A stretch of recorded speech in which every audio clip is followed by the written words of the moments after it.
Bonjour bien-aimés frères et sœurs, que le Seigneur nous bénisse. Bienvenue dans ce partage.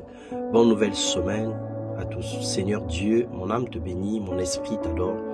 Pour ta grandeur insondable et ta présence manifeste, nous te remercions pour les expériences personnelles que chacun de nous a vécues et pour la grâce que tu as accordée à chacun pour en sortir vainqueur. Ce matin, nous parlons de la vie de Christ en nous.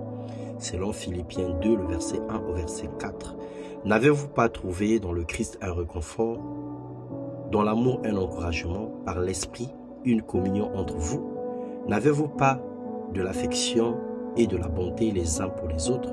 Rendez donc ma joie complète.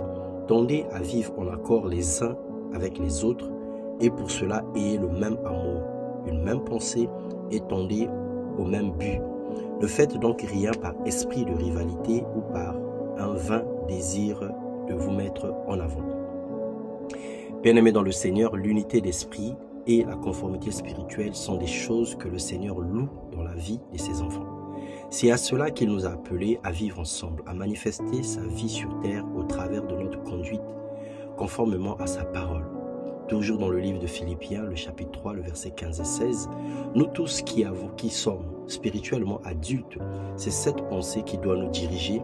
Et si un point quelconque vous pensez différemment, Dieu vous éclairera aussi là-dessus.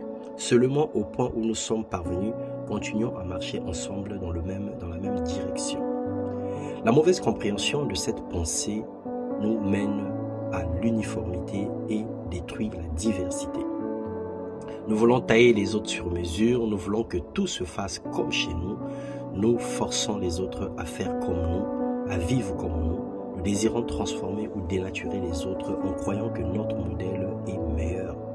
Matthieu 23, le verset 3 à 4, la Bible déclare « Faites donc tout ce qu'ils vous disent et réglez votre conduite sur leur enseignement. Mais gardez-vous de prendre modèle sur leurs actes, car ils parlent d'une manière et agissent d'une autre. Ils lient des pesants fardeaux et placent sur les épaules des hommes. S'il y a un modèle à suivre, c'est Jésus-Christ. Nous sommes uniformes par rapport à lui, car tous doivent marcher comme lui a marché. Mais nous devrons nous accepter les uns les autres avec nos différences, nos manquements et défauts.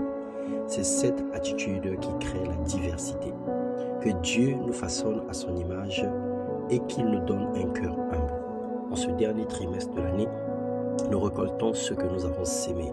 Nos œuvres seront le reflet de ce que nous avons donné dans ce monde. Et le Seigneur nous récompensera en fonction de ce que nous aurons donné. Que Dieu nous aide à marcher conformément à sa parole, à être plus près de lui comme jamais, à marcher dans la crainte de son nom, dans la sainteté, et à le servir passionnément de tous nos cœurs, de toutes nos forces et de toute notre énergie. Soyez bénis, que cette semaine qui commence soit une semaine d'exploit, soit une semaine éternelle où la gloire de Dieu se manifestera en chacun de vous. Dans le nom de Jésus-Christ. Amen.